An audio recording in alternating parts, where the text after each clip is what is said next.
Hey guys, welcome back to the navoniherbals YouTube page. And before we get started, I want to say thank you so much to everybody who has subscribed so far. Our page is growing pretty fast, faster than I expected. And I just want to give thanks to everybody who has hit the subscribe button. And if you have not hit the subscribe button yet and you're watching this video right now, would be a great time to do so. And you can hit the notification bell so that you can be notified every time that we drop a video, every Tuesday and Friday. Also, if you like this video, hit the like button. Also, share this video with a friend or so. And if you have any comments about what's being discussed in today's video, we would love to hear your feedback, okay? So, today's video is about real self-care, okay? Real self-care. And my definition of self-care may not be aligned with your definition of self-care. So, a lot of people think that self-care is going to the spa, getting their nails done, going to the gym, buying some new clothes. Let me go on a shopping spree because I am not feeling today. I am not feeling what's going on in my life right now. So I'm about to go spend some money. That always makes me feel good. Or I'm going to go get my favorite chocolate cake or something like that because that always makes me feel better, okay? That's some people's definition of self-care. And I'm not going to argue with you about it. If that's your truth, that's your truth.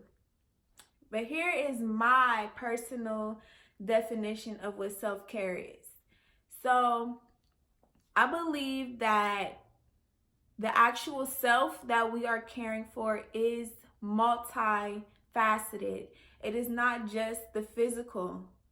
It is mind, body, spirit. It is not just let me go look cute so that I can feel better by myself and only attaining to the physical aspects of ourselves and then slapping a label of self-care on there. I don't think that is very accurate at all because after we do those things, it doesn't take that long for us to slide back into our funky feelings and feel that whatever got us in a junk to begin with is very popcorn. It's very instantaneous when we do stuff like that, and those things never last. But if you want real self-care that's going to last, that's going to actually make your life and have a life impact, make your life vibrant and better and just on a whole another level of frequency, then I believe that you have to attain to mind, body, and spirit. So today I wanted to just record 3 myths that people have about self-care. Okay, so the first myth attains to our physical. All right, so when we're having a bad day or something comes up, the first thing that a lot of people like to do is indulge in unhealthy processed or sugary food, cake, candy, whatever. You want to basically eat your feelings. And I think we can see where this could go wrong, but I guess I should lay it out. That could be very detrimental to your health.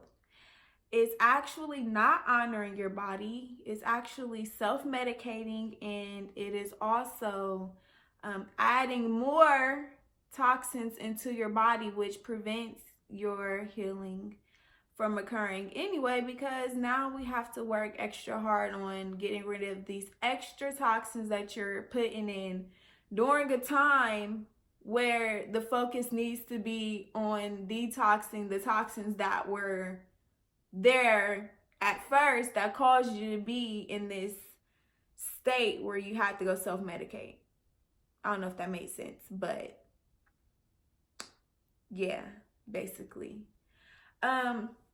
When I first started eating healthier and adding herbs to my diet and changing my diet, eating a lot more whole foods and stuff, I got so much pushback from people. Like, people really were coming at my neck about me honoring my body. It was just so weird. It was like, oh, you a vegan. Oh, you don't like that seasoned food and all of this stuff, and just like try to shame me, make me feel weird. But I'm like, okay, but I feel good. I have a lot more energy. And for the record, no, I am not a vegan. I eat chicken and fish too. I don't really eat pork and beef, but I mean, everybody's body is built different. However, you should add more whole foods into your life. You should add herbs and plants into your body. Like, when did that become uncool? Like, especially in the Black community where heart disease and diabetes and all of these other diseases are like taking us out. Why is it more acceptable to not eat healthy? Just really weird. So anyway, that's a myth. The myth is that you have to go indulge in sugar and all these other toxic foods that are not actually nourishing your body and not actually honoring the way that your body processes and cleanses and rebuilds itself. Okay, so that's the first myth. That is not self-care if you are not eating healthy. When you're eating your feelings away, when you're in a frenzy, that is not self-care. Okay? It's actually the opposite of self-care, because you're basically telling your body that you don't deserve to be at your optimal health. Okay? So, moving on. Now let's address the mind. There is a myth that if you say yes all the time to everybody, that you are just this selfless angel that God has put down in this earth, and you are just this nice, healing, wonderful person. Okay? No. Saying no is one of the most powerful ways to care for yourself and others. Like, it's so powerful, because when you say no, you are honoring your own values. And not only are you honoring your own values, you are teaching people who you really are. You're not putting on a mask and acting like everything is okay. You're saying yeah when you really want to say no. You're not honoring yourself, and you're not honoring your relationship with whoever just asked you to do something, because you're basically being dishonest with them, and you're not giving them the chance to know who you really are, what your likes and dislikes are. You're not giving them the chance to even do for themselves. You're not the only person in the world that can do A, B, C, and D. You're basically just enabling them at this point to not generate their own self resources, because they know they can just come to you. You're going to say yeah, and you're going to do it. Period. You've never said no before, and they know that. So they're going to keep asking you. And the funniest part about it is when you're all ran out and you finally need help, Nobody's gonna help you. And you're gonna be pissed. You're gonna be resentful. You're gonna be like, well, I did A, B, C, D, and E for you, and you can't do this for me this one little time, this one little thing. Listen, people are gonna treat you how you treat yourself. If you can't honor yourself and say no from time to time, why should they honor you? Why? They're not gonna show up. Oh, you got it. You got it, sis. You got it. So saying yes all the time is not self-care. Doesn't make you a better person. And like I said, it actually makes you dishonest. Yeah, that might ruffle a little bit of feathers for my people pleasers out there. Comment. Let me know what you think. All right. And finally, my third myth about self-care. And this one is really going to be controversial because we're in this stage where there's a lot of people doing spiritual growth and personal development and stuff. So the third myth about self-care is it revolves around law of attraction and affirmations. Yeah, I said it. Okay. Law of attraction basically says this, if you don't know what that is. Basically says whatever I put my focus on is what the universe will bring back to me. So if I only look at the positive in life, the universe will bring that positivity back to me. You get what I'm saying? Also, the affirmations. And don't get me wrong, because I do affirmations. I do. But it basically says for the affirmations that if I keep repeating these positive self-talks to myself, that I will basically feel better and it will basically help me with my negative self-talk, which a lot of us have, and we talk really bad to ourselves sometimes. And so people do affirmations. Helps them feel encouraged, whatever the case is. But if you notice, you have to always do them. Like, you have to keep doing them. The moment you stop listening to affirmations or doing affirmations, all of your negative self-talk comes right back. You ever wonder why that was?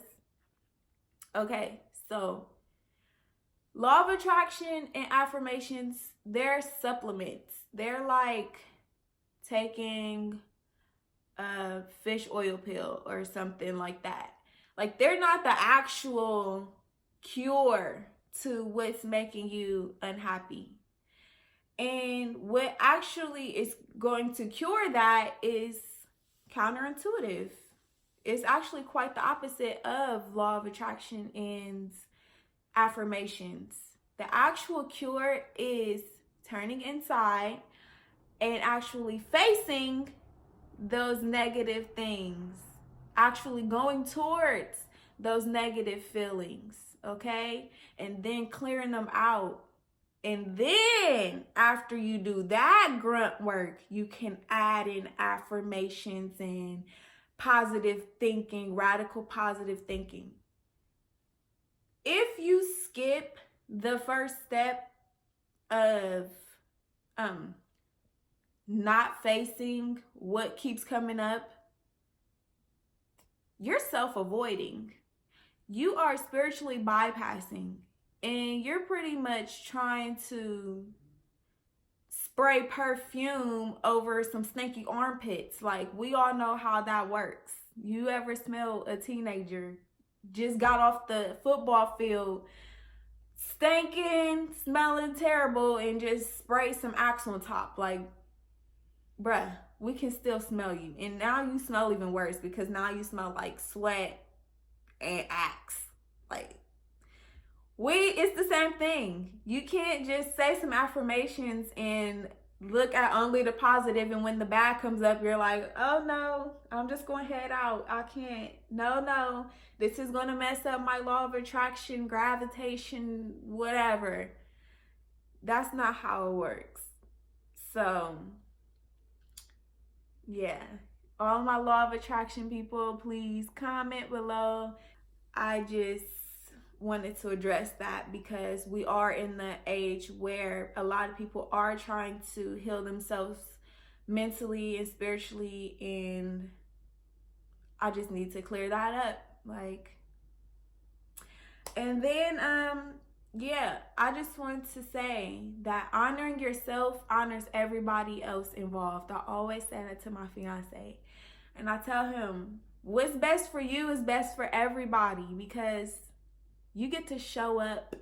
You get to show up and be you and just have this light around you that's just gives other people permission to share their light and be themselves. But when you're not showing up for yourself, you're basically trying to pour from an empty cup. And I know a lot of us do that. So I hope that these myths that I addressed in this video really kind of get your wheels spinning and try to get you thinking about self-care the next time that you go into trying to care for yourself and honor yourself and doing things out of love and not guilt or shame or fear. Before we go, I want to say that adding herbs into your life, and I made a video about 5 reasons why you should add herbs into your life, that can be a huge first step to honoring yourself, because it says to your body and your mind and your spirit that health is my God-given right. I deserve health. If you want to get started with herbs, we have a lot of herbs that basically go hand in hand with self-care. Our V steams for women who want to clear their womb trauma. We also have our Just Chill tea when you want to relax and take some time out for yourself. It helps to calm your central nervous system down from a long day. And you can find these herbs on our site, www.navoniherbals.com. Again, I want to say thank you so much for tuning in. And again, like I said, hit the subscribe button. If you have any topics that you want to talk about on our channel, you can also comment those down below, because I am open to suggestions. All right, guys, I can't wait to make another video for you, and I hope you have a great rest of your week. See ya.